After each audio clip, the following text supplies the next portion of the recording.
जब हनुमान ने तीनों का घमंड चूर किया, संसार में किसी का कुछ नहीं।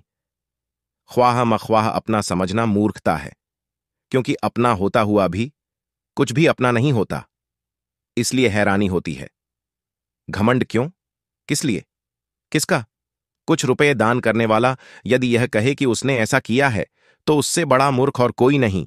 और ऐसे भी हैं जो हर महीने लाखों का दान करने हैं, लेकिन उसका जिक्र तक नहीं करते, न करने देते हैं।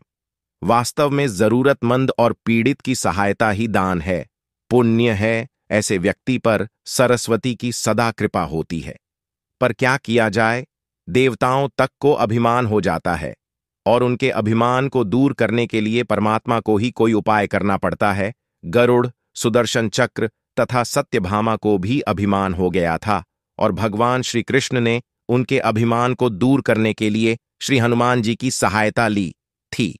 श्री कृष्ण ने अपनी पत्नी सत्यभामा को स्वर्ग से पारिजात लाकर दिया था, और वह इसीलिए अपने आप को श्री कृष्ण की अत्यंत प्रिया और अति सुंदरी मानने लगी थी। सुदर्शन चक्र को यह अभिमान हो गया था कि उसने इंद्र के वज्र को निष्क्रिय किया था।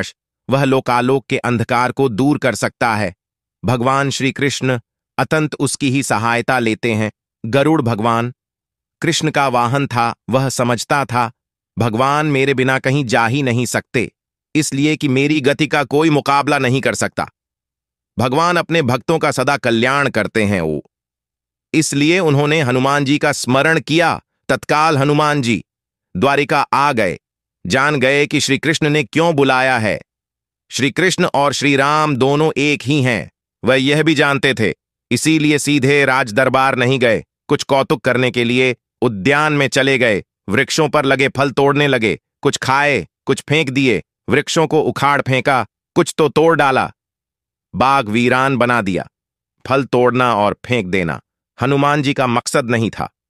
वह तो श्री कृष्ण के संकेत से कौतुक कर रहे थे। बात श्री कृष्ण तक पहुंची। किसी वानर ने राजोद्यान को उजाड़ दिया है, कुछ किया जाए। श्री कृष्ण ने गरुड़ को बुलाया, कहा, जाओ सेना ले जाओ, उस वानर को पकड़कर लाओ। गरुड़ ने कहा, प्रभु, एक मामूली वानर को पकड़ने के लिए सेना की क्या जरूरत है? मैं अकेला ही उसे मजा चखा दूंगा। कृष्ण मन ही मन मुस्करा दिए, जैसा तुम चाहो, लेकिन उसे रोको।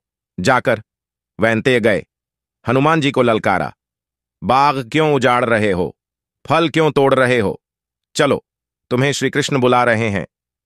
हनुमान जी ने कहा, मैं किसी कृष्ण को नहीं जानता, मैं तो श्री राम का सेवक हूं। जाओ, कह दो मैं नहीं आऊंगा। गरुड़ क्रोधित होकर बोला, तुम नहीं चलोगे तो मैं तुम्हें पकड़कर ले जाऊंगा। हनुमान जी ने कोई उत्तर नहीं दिया। गरुड़ की अनदेखी कर वह फल तोड़ने रहे। गरुड़ को समझाया भी, वानर का काम फल तोड़ना और फेंकना है, मैं अपने स्वभाव के अनुसार ही कर रहा हूं, मेरे काम में दखल न दो। क्यों झगड़ा मोल लेते हो? जाओ, मुझे आराम से फल खाने दो। गरुड़ नहीं माना। तब हनुमान जी ने अपनी पूंछ बढ़ाई और गरुड़ को दबोच लिया। उसका घमंड दूर करने के लिए कभी पूंछ को ढीला कर देते, गरुड़ कुछ सांस लेता, और जब कसते तो गरुड़ के मानो प्राण ही निकल रहे हों। हनुमान जी ने सोचा, भगवान का वाहन है, प्रहार भी नहीं कर सकता, लेकिन इसे सबक तो सिखाना ही होगा। पूंछ को एक झटका दिया और गरुड़ को दूर समुद्र में फेंक दिया। बड़ी मुश्किल से वह गरुड़ दरबार में पहुंचा। भगवान को बताया, वह कोई साधारण वानर नहीं है, मैं उसे पकड़कर नहीं ला सकता। भगवान मुस्कुरा दिए।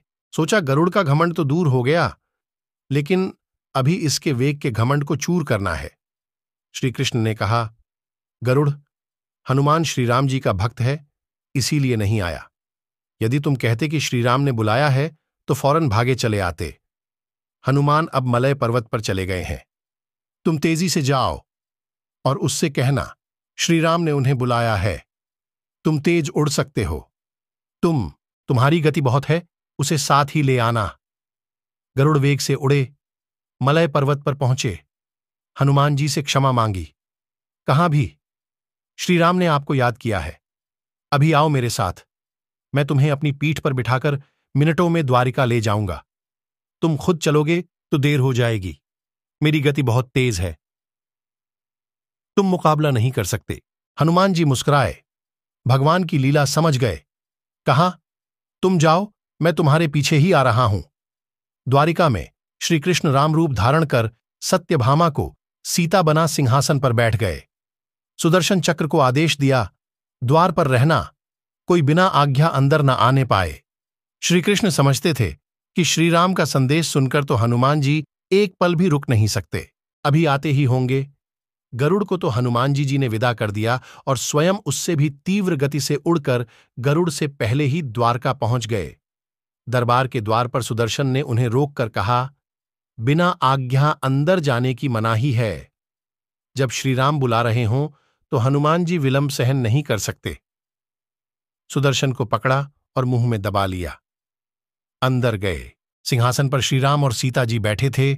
हनुमान जी समझ गए, श्रीराम को प्रणाम किया और कहा, प्रभु, आने में देर तो नहीं हुई। साथ ही कहा, प्रभु, मां कहाँ है? आपके पास आज यह कौन दासी बैठी है? सत्यभामा ने सुना तो लज्जित हुई, क्योंकि वह समझती थी कि कृष्ण द्वारा पारिजात लाकर दिए जाने से वह सबसे सुंदर स्त्री बन गई है। सत्यभामा का घमंड चूर हो गया। उसी समय गरुड़ तेज गति से उड़ने के कारण हांफते हुए दरबार में पहुंचा। सांस फूल रही थी, थके हुए से लग रहे थे, और हनुमान जी को दरबार में देखकर तो वह चकित हो गए। मेरी गति से भी तेज गति से हनुमान जी दरबार में पहुंच गए। लज्जा से पानी पानी हो गए। गरुड़ के बल का और तेज गति से उड़ने का घमंड चूर हो गया। श्रीराम ने पूछा, हनुमान, तुम अंदर कैसे आ गए? किसी ने रोका नहीं? रोका था भगवन। सुदर्शन ने। मैंने सोचा आपके दर्शनों में विलंब होगा, इसलिए उनसे उलझा नहीं, उसे मैंने अपने मुंह में दबा लिया था। और यह कहकर हनुमान जी ने मुंह से सुदर्शन चक्र को निकालकर प्रभु के चरणों में डाल दिया। तीनों के घमंड चूर हो गए। श्री कृष्ण यही चाहते थे। श्री कृष्ण ने हनुमान जी को गले लगाया, हृदय से हृदय की बात हुई और उन्हें विदा कर दिया। परमात्मा अपने भक्तों में, अपने निकटस्थों में अभिमान रहने नहीं देते। श्री कृष्ण सत्यभामा, गरुड़ और सुदर्शन चक्र का घमंड दूर न करते तो परमात्मा के निकट रह नहीं सकते थे, और परमात्मा के निकट रह नहीं सकते थे, और परमात्मा के निकट रह ही वह सकता है जो मैं और मेरी से रहित है। श्री राम से जुड़े व्यक्ति में कभी अभिमान हो ही नहीं सकता। न श्री राम में अभिमान था, न उनके भक्त हनुमान में। न श्री राम ने कहा कि मैंने किया है, और न हनुमान जी ने ही कहा कि मैंने किया है। इसलिए दोनों एक हो गए, न अलग थे, न अलग रहे।